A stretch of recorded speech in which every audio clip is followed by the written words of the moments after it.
Lingayen, Pangasinan, the capital town at isang kilalang lugar that has the world's best bagoong. In this video, isi-share ko ang ilang places na napuntahan ko here in Lingayen. So samahan niyo ko sa aking Lingayen trip. First spot, dito tayo sa public market. Quick stop lang din ito, pero makikita mo na agad ang kanilang entrance area at mga bilihin. May mga nagtitinda ng puto, bibingka at iba pa. And makikita mo na rin ang bagoong products which Lingayen is known for. Kahit short visit lang, makikita mo na active ang market area.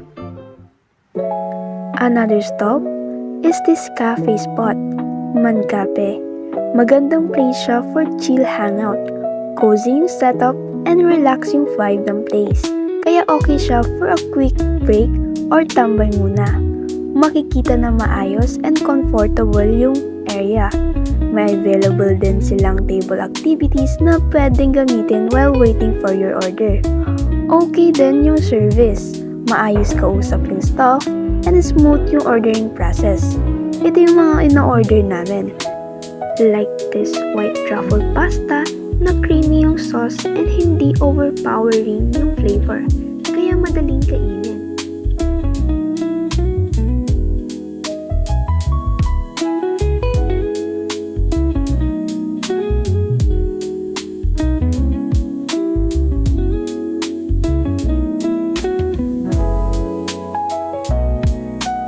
Then this egg wrap sandwich, which is soft yung bread and generous yung filling.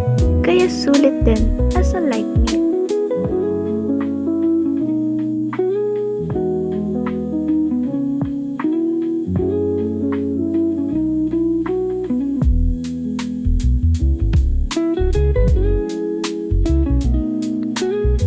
For drinks, this Passion Tropico is fruity and refreshing. Bagay sa mainit na panahon.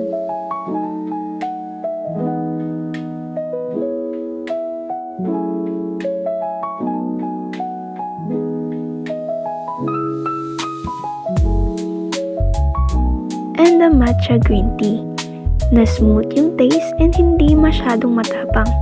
Okay for matcha lovers and even first timers.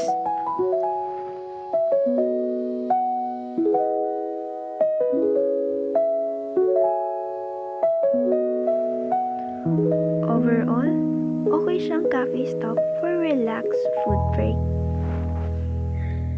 Next na pinuntahan namin is the Lingayen Bayog area. Open space siya near the shore, where people usually go para magpahangin at mag-relax. May ilang food places din na around the area, kaya may options din if gusto kumain. Isa sa kainan na pinuntahan namin dito is the G&G Samgyeopsal. Maayos yung dining areas and table arrangement. Korean grill style siya, so may grill mismo sa table where you can cook the meat yourself. This is only Samgyeopsal setup, kaya may option for multiple servings ang meat and sides depending sa order.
Chicken Bazaar na located pa rin within the Bay area.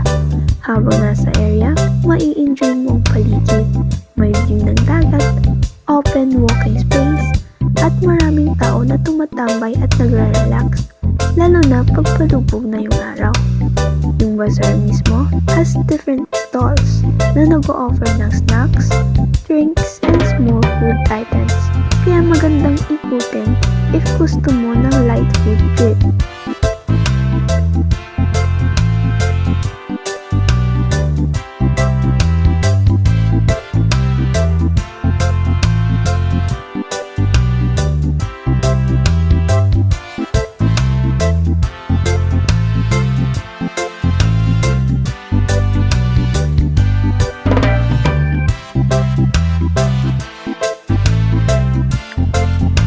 I tried this empanada. Crispy yung outside and flavorful yung filling. Okay siyang quick bite.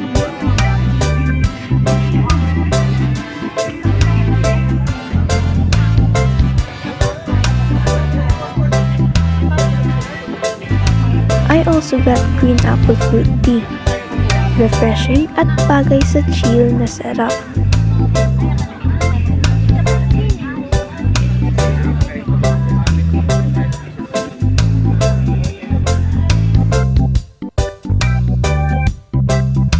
And that's it for the Lilian trip. Thank you for watching.